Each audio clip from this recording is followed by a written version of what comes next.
Ikaze ku gicumbi cy'ubumenyi bufite ireme. U Rwanda kuva rwaba Repubulika mu 1960 rugatangira kuyoborwa n'abaperezida kugeza ubu ruyobowe na Perezida Paul Kagame imyaka 60 irashize. Muri iyo myaka abaperezida batandatu nibo kugeza ubu bamaze kuyobora iki gihugu cy'imisozi igihumbi n'ubwiza nyaburanga bukurura ba mukerarugendo nk'ingagi zisigaye hake ku isi. Ushobora kuba rero utarigeze umenya abo baperezida bayoboye u Rwanda cyangwa se ukaba warabibagiwe. Ushobora kandi kubuzi amazina yabo ariko utazi uko bagiye basimburana ndetse n'igihe buri wese yamaze ku butegetsi.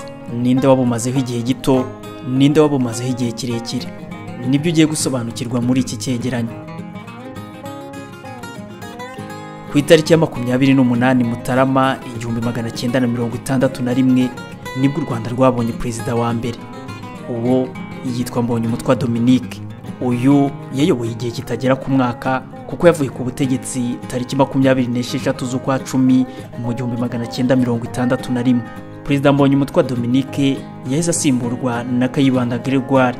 Uyu we yayoboye imyaka 12 uhereye tariki 26 z'ukwa 10 mu 1961 ukageza tariki ya 4 z'ukwa 7 mu 1973.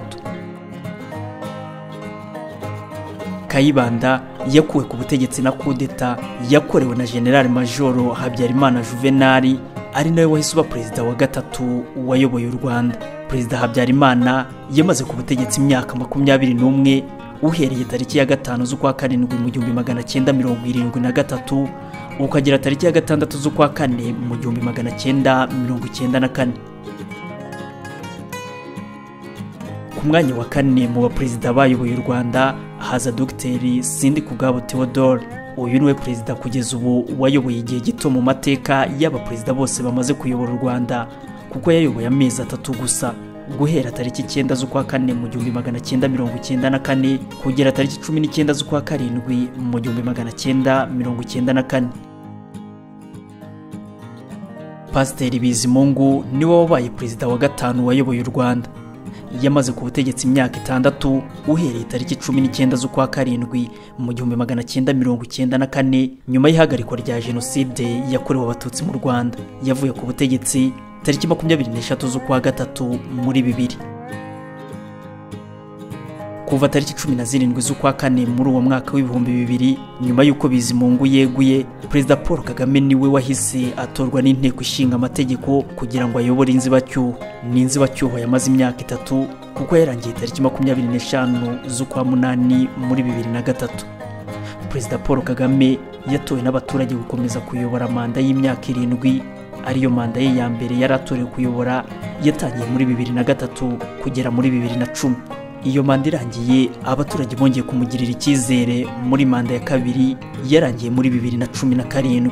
Nyuma y'iyi manda yongeye gusabwa n'abaturage gukomeza kuyobora indi manda ya gatatu binyuze mu matora ya kamarampaka referendum, aho abaturage bagera kuri miliyoni 4 babihamije.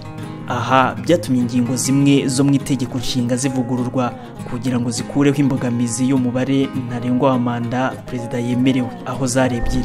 Perezida Kagame yongeye kuyobora u Rwanda muri manda ya gatatu y'imyaka 7 izarangira muri 2024.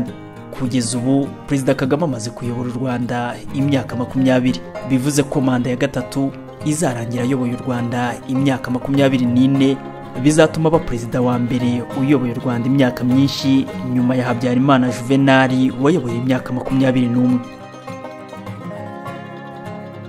Ibyo nibyo twari twaguteguriye muri iki cyegeranyo kubirebana n'abaperezida bayoboye u Rwanda kuva rwaba Repubulika mu 1960 uko ari 6. Komeza kunogerwa n'ibiganiro binyuranye tunyuza kuri iyi channel yacu.